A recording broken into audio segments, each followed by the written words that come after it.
मकड़ी जो उड़ना चाहती थी। एक हरे भरे मैदान के कोने में एक छोटी सी मकड़ी रहती थी जिसका नाम गिट्टू था। गिट्टू बाकी मकड़ियों से अलग था। जहां उसकी भाई बहन जाले बुनने और मक्खियां पकड़ने में व्यस्त रहते, वहीं गिट्टू आसमान की ओर देखता रहता। वह पक्षियों को बिना मेहनत के उड़ते हुए, तितलियों को हवा में नाचते हुए और मधुमक्खियों को उड़ते हुए देखकर कहता, काश मैं भी उड़ पाता। हवा में उड़ने का अनुभव कितना अद्भुत होगा। उसके भाई बहन हंसते और कहते, मकड़ियां उड़ नहीं सकती गिट्टू, हमें जमीन पर रहकर जाले बुनने के लिए बनाया गया है। लेकिन गिट्टू का हौसला नहीं टूटा। उसने कहा, एक दिन मैं उड़ूंगा, तुम देखना।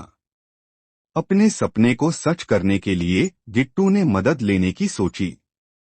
वह मैदान के किनारे गया, जहां एक पुराने और बुद्धिमान उल्लू, जिसका नाम उल्लू बाबा था, एक बड़े बरगद के पेड़ पर रहते थे। उल्लू बाबा, क्या आप मुझे उड़ना सिखा सकते हैं? गिट्टू ने चमकती आंखों से पूछा। उल्लू बाबा ने हंसते हुए कहा, उड़ना मकड़ियों के बस की बात नहीं है छोटे।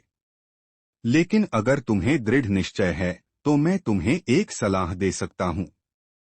उन प्राणियों से सीखो जो उड़ते हैं, शायद वे तुम्हें रास्ता दिखा सकें। गिट्टू ने उल्लू बाबा को धन्यवाद दिया और उड़ने वाले प्राणियों से सीखने निकल पड़ा। गिट्टू सबसे पहले तितलियों के झुंड के पास गया। उसने एक सुंदर तितली, जिसका नाम तितली था, से पूछा, तितली, क्या तुम मुझे उड़ना सिखा सकती हो? तितली ने अपने सुंदर पंख फड़फड़ाए और कहा, उड़ने के लिए संतुलन और कोमलता चाहिए। फूल से फूल पर कूदने की कोशिश करो। गिट्टू ने कोशिश की, लेकिन उसके 8 पैर उलझ गए और वह गिर पड़ा। तितली ने मुस्कुराते हुए कहा, कोशिश करते रहो छोटे मकड़ी, उड़ने के लिए धैर्य जरूरी है। इसके बाद गिट्टू मधुमक्खी भोलू के पास गया। भोलू, क्या तुम मुझे उड़ना सिखा सकते हो? भोलू ने सोचा और कहा, उड़ना ताकत और तेजी का काम है। अपने पैरों को तेजी से हिलाओ। गिट्टू ने कोशिश की, लेकिन वह सिर्फ गोल गोल घूमता रहा। भोलू हंसकर बोला, यह देखने में जितना आसान लगता है उतना है नहीं। एक शाम जब गिट्टू घास के तिनके पर उदास बैठा था, तो एक मीठी आवाज ने उसकी तन्हाई तोड़ी। तुम इतने उदास क्यों हो? गिट्टू ने देखा कि उसके सामने एक सुंदर और चमकदार पतंग, जिसका नाम चमकी था, खड़ी थी। मुझे उड़ना है, लेकिन कोई मुझे सिखा नहीं सकता, गिट्टू ने समझाया। चमकी ने मुस्कुराते हुए कहा, उड़ना सिर्फ पंखों की बात नहीं है, यह तुम्हारी अंदर की ताकत पर निर्भर करता है। शायद तुम्हें पंखों की जरूरत ही न हो। गिट्टू को आश्चर्य हुआ। आपका क्या मतलब है? चमकी ने रहस्यमय मुस्कान के साथ कहा, अपने अंदर के गुणों को पहचानो। जो तुम्हारे पास है उसका इस्तेमाल करो। उस रात अपने जाले में लेटा हुआ गिट्टू चमकी की बातों के बारे में सोचता रहा। जो मेरे पास है उसका इस्तेमाल करो। अचानक उसे एक अनोखा विचार आया। अगली सुबह गिट्टू ने एक खास जाला बुनना शुरू किया। यह अब तक के सभी जालों से मजबूत, लंबा और जटिल था।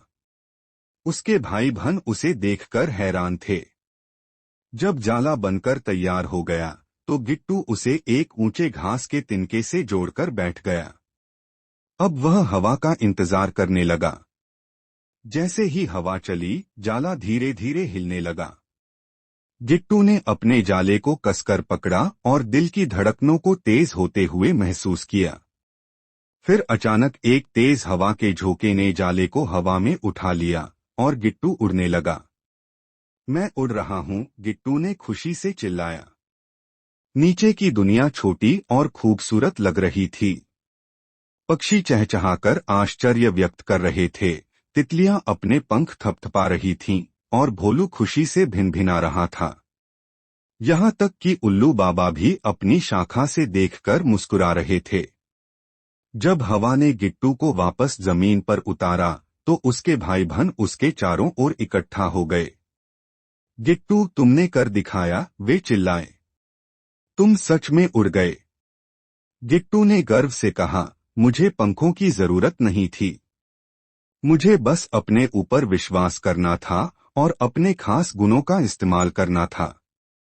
उस दिन से गिट्टू जंगल में एक नायक बन गया। दूसरी मकड़ियों ने भी गिट्टू से सीखकर लंबे, मजबूत जाले बुनना शुरू किया ताकि वे भी हवा में उड़ सकें।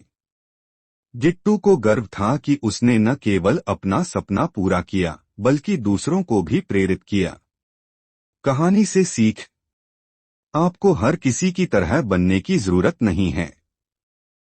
अपने खास गुणों और आत्मविश्वास के साथ आप किसी भी चुनौती को पार कर सकते हैं और ऊंचाइयों को छू सकते हैं।